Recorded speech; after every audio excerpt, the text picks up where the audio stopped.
जी गुरुजी, मेरा ये प्रश्न है कि मेरे को 2 साल हो गए हैं लड्डू गोपाल को घर पे लाए हुए, पर मैंने मतलब पंडित जी से या कुछ भी नहीं करवाया है, तो अभी कुछ करवाने की ज़रूरत है या कुछ बताइए। करा सकते हैं, प्रतिष्ठा करा सकते हैं। अभी करवा सकते हैं। और एक और प्रश्न है कि हम जैसे वृंदावन आते हैं, मैं और मेरे बच्चे आते हैं सर, ठीक है, तो मतलब हम लड्डू गोपाल जी को मतलब अभी दादी के घर पे छोड़ के आई हूँ मैं, या उन्हें मतलब वृंदावन लाना चाहिए साथ, या ये थोड़ा कन्फ्यूज़न था लास्ट मोमेंट तक कि मैं उनको लेके जाऊँ या नहीं। आप लेके आते तो उनकी सेवा पूजा आप अच्छे से कर पाए तो ले आओ, नहीं तो घर पे ही ठीक है। अभी कुछ ऐसा लगता है कि इतना भीड़ है यहाँ पे, तो कहीं गलती से रह ना जाए। हाँ तो फिर ठीक है, घर पे ही सेवा पूजा होने दो। ठीक है गुरुजी, अपना आशीर्वाद बनाइए। और मेरी गुड़ी आई है, मेरे बच्चे आए हैं और इनके फादर नहीं हैं, तो आप अपनी कृपा बनाइए जी। खुश रहिए। थैंक यू गुरुजी। यहाँ ले आओ माइक, इनको बात करो।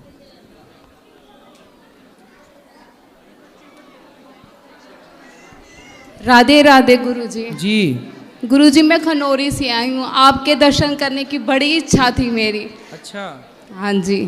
बताओ। गुरुजी, मेरा प्रश्न ये है कि हमें लड्डू गोपाल जी को कितने टाइम भोग लगाना चाहिए? आप कितने बजे खाती हो? 3 टाइम। तो 3 टाइम भोग लगाओ, 2 टाइम तो लगाओ सुबह शाम। सुबह शाम, ठीक है। साथ में मेरे पति आए हैं, बच्चे आए हैं। आप अपनी कृपा हमारे परिवार पे बनाए रखना गुरुजी। बिल्कुल, खुश रहिए, खुश रहिए। कोई सवाल? हम नाम शब्द लेना चाहते हैं गुरुजी आपका, कैसे? सुबह 8 बजे। सुबह 8 बजे? 8 साढ़े 8 बजे आ जाइएगा। ठीक है गुरु। राधे राधे गुरुजी। जी, मैं नेपाल से आया हूँ, मुंबई में काम करता हूँ, तो मेरा आपसे कुछ प्रश्न था तो मैं पूछना चाहता हूँ। क्या कोई क्षत्रिय का लड़का ब्राह्मण की लड़की से शादी कर सकता है? करने को तो आजकल कोई भी किसी से कर रहा है, लेकिन धर्म इजाजत नहीं देता। और नहीं देखते हो, बोलते हैं कि पितरों को दर्पण नहीं कर सकते। अभी आपने बोला कि चतुर्वर्ण से ऊपर के ब्राह्मण, क्षत्रिय और शूद्र और वैश्य जो भी हैं गुण और कर्मों के विभाग से होते हैं, तो फिर गुरुजी ऐसे कैसे बोल सकते कि नहीं हो सकता है? तो गुण कर्म इसको, इस श्लोक को पढ़ा है आपने? हाँ पढ़ा है गुरुजी, इसकी मैंने। व्याख्या पढ़ी है? हाँ पढ़ी है। क्या लिखा है? ब्राह्मण का चरित्र है ज्ञान फैलाना, और वो उसका चरित्र है और ज्ञान है। ठीक है। क्षत्रिय का कर्म है कि वो सबकी रक्षा करे, शूद्र का कर्म है कि व्यापार करना, और वैश्य का कर्म है कि सबकी सेवा करना, उन तीनों के। ठीक है। तो क्या क्षत्रिय का लड़का, मतलब जो इधर भी रहते हैं हमारे उधर ब्राह्मण, वो तो कुछ भी करते हैं, हमारे उधर को ब्राह्मण भी तो मांस भी खाते हैं। फिर तो रावण सीता को भी चुराता था। वही गुरुजी फिर प्रश्न आप है। तुम भी चुराओ किसी को फिर। हम चुराने की बात नहीं कर रहे बस गुरुजी। वही तो हम कह रहे हैं कि लोग क्या करते हैं ये मत कहा करो। लोग तो गलत कर रहे हैं, लोग तो गलत कर ही रहे हैं ना बेटा। हाँ गुरुजी। तो हम भी गलत करें क्या कि वो कर रहे हैं तो हम भी करें?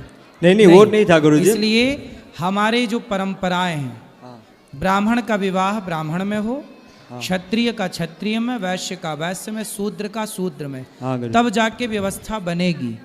यदि मनमाना किसी का किसी से कर दोगे तो वर्ण संकरता फैलेगी, और वही वर्ण संकरता समाज को हानि पहुंचाएगी। और दूसरा प्रश्न मेरा ये था गुरुजी। पितर कहते हैं पितृलोक भी पानी नहीं लेते वर्ण संकरी समाज से। नहीं दे सकते पितरों को, फिर पिंड भी नहीं दे सकते उसमें। हाँ, इसलिए जमाना मर्यादा बिगाड़ रहा है, बिगाड़ने दो, हम तुम ना बिगाड़ें। उन्हें ज्ञान ना होगा पर हमें और आपको तो ज्ञान है, इसलिए हम आप बच के चलें। बस कौन क्या कर रहा है सबके ठेकेदारी अपन बिल्कुल ना लो, क्योंकि समाज में बहुत लोग 99% लोग गलत ही कर रहे हैं, इसलिए सबका अपन क्या ठेका लें। तो दूसरा प्रश्न मेरा यह था कि बोलते हम शरीर यहीं छूट जाता है, आत्मा जाती है अपने कर्मों के हिसाब से उधर स्वर्गलोक में सुख भोगने या पाप लोक में अपने कर्मों का उगड़ने के लिए। तो आत्मा को तो सुख दुख कुछ भी नहीं होता, तो उधर स्वर्ग में सुख कैसे भोगती है और नर्क में यातना कैसे भोगती है गुरुजी? आत्मा को सुख दुख नहीं होता, पर ये बताओ कि आपको सुख दुख होता है कि नहीं? हाँ होता है हमको। कैसे होता है? मन जैसा रहेगा वैसे ही, मन को सुख लगेगा तो सुखी रहते हैं, दुखी रहता है तो दुखी रहते हैं। इसी को कहते हैं सूक्ष्म शरीर। हमारे पास 3 शरीर होते हैं। एक स्थूल शरीर जो आपका शरीर दिख रहा है, जो हमारा शरीर है, स्थूल है। एक शरीर होता है सूक्ष्म। जब आप सोते हो ना तो आप सपने में देखते हो कि हम वृंदावन आए, फलाने से मिले, तो आप तो बिस्तर में सोए थे घर में, पर सपने में आप वृंदावन आ गए। तो कौन आया? आप ही तो आए। हाँ, पर सपने वाले शरीर को भी तो कुछ नहीं होता ना सपने वाले शरीर को सूक्ष्म शरीर कहते हैं। हाँ, उसको भी तो कुछ नहीं होता है, आवाज कोई भी अभी बताएंगे उसे क्या बोलते हैं? सूक्ष्म शरीर। सूक्ष्म शरीर। एक और शरीर होता है कारण शरीर, जिसके कारण हमें मनुष्य का जन्म मिला, या कुत्ते का मिला, या स्त्री का मिला, या पुरुष का कारण। तो जब हम मरते हैं तो हमारा ये शरीर तो चिता पे जल जाता है, तो यमराज किसे लेकर जाते होंगे, नरक या स्वर्ग? हाँ, वही प्रश्न। वही है सूक्ष्म शरीर, जिस शरीर से आपने सपना देखा था। सपना जब आप देखते हैं तो सपने में सुख भी होता है और दुख भी होता है। सपने में तो शरीर को सुख या दुख नहीं होता ना गुरुजी। उसमें आप सपने में जो मेरा शरीर है उसको आप कुछ काट भी दोगे तो दर्द नहीं होगा गुरुजी। सपने में दर्द तो नहीं होता, पर ये बताओ कि सपने में शेर दौड़े तो आदमी चिल्ला के उड़ जाता है कि नहीं? हाँ, उठता है। फिर सपने में रोता है कि नहीं, हंसता है कि नहीं? हाँ या ना? सपने में भी आभास तो होती है ना बेटा। कई बार सपने में स्वप्न दोष होता है। क्यों हो गया? वहाँ तो कोई स्त्री नहीं थी, वहाँ तो कोई स्पर्श के लिए नहीं था, फिर क्यों आपका स्वप्न दोष हो गया? क्योंकि स्वप्न में भी जो आप क्रिया करते हैं वो शरीर प्रभावित हो रहा है। हाँ या ना? तो शरीर तो ये मर जाएगा, जल जाएगा, पर जो सूक्ष्म शरीर है, उस सूक्ष्म शरीर 4 चीज़ों से मिलकर बना है: मन, बुद्धि, चित्त, अहंकार। कबीर जी कह रहे हैं कि माया मरी न मर मरा, मन मरा मर मर गया शरीर, आशा तृष्णा ना मरी, कह गए दास कबीर।